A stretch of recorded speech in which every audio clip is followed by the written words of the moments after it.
Over the past 3 years, Syria's Air Force has rained death on more than 21,000 civilians. Their bodies ripped apart by exploding barrel bombs, missiles dropped on homes, businesses, bus stops, even hospitals. These war crimes have been well documented. Not so the part played by the shadowy world of offshore finance. Behind the scenes, companies using offshore tax havens were accused of supplying fuel to the Syrian Air Force. In 2014, multiple governments, including the UK and US, issued bans on doing business with these companies. But now, a new global investigation has revealed that a Panamanian firm helped these companies operate as attacks in Syria continued. That firm, Mossack Fonseca, is a key player in a sprawling, secretive industry that the world's rich and powerful use to hide assets and skirt rules by setting up front companies in far-flung jurisdictions. More than 300 journalists trawled through millions of leaked records from Mossack Fonseca to expose an alarming list of clients involved in bribery, arms deals, tax evasion, financial fraud, and drug trafficking.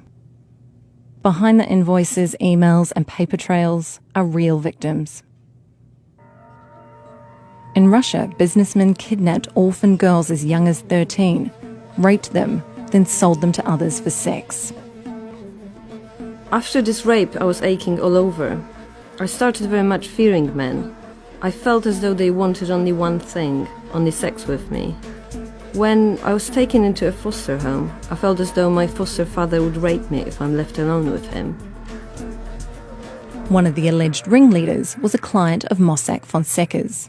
When the firm discovered their client was a pedophile, they decided they were not legally obliged to report his offshore business activities to authorities.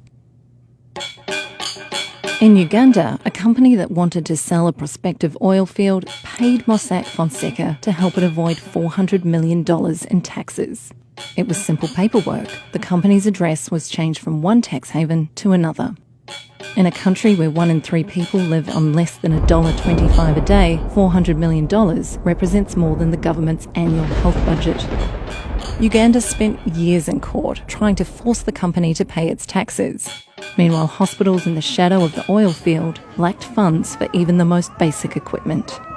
Patients slept on floors. They were asked to bring their own medical supplies, like sterile gloves and cotton balls. It was a surprise to me because I expected all this equipment to be at the health center. When all these things are not there, nurses say we cannot work on you. At times, we are forced to leave and return home unattended to. Some women have lost their lives and babies. Uganda ranks among the worst 10 countries in the world for high maternal, newborn and child mortality rates due to a lack of access to good healthcare. The offshore industry has recently come under fire for enabling dubious activities like these. But firms like Mossack Fonseca have helped clients continue to operate behind a veil of secrecy. Until this shadowy world is held accountable, international criminals will keep doing business, tax dollars will be dodged, and bombs will continue to fall.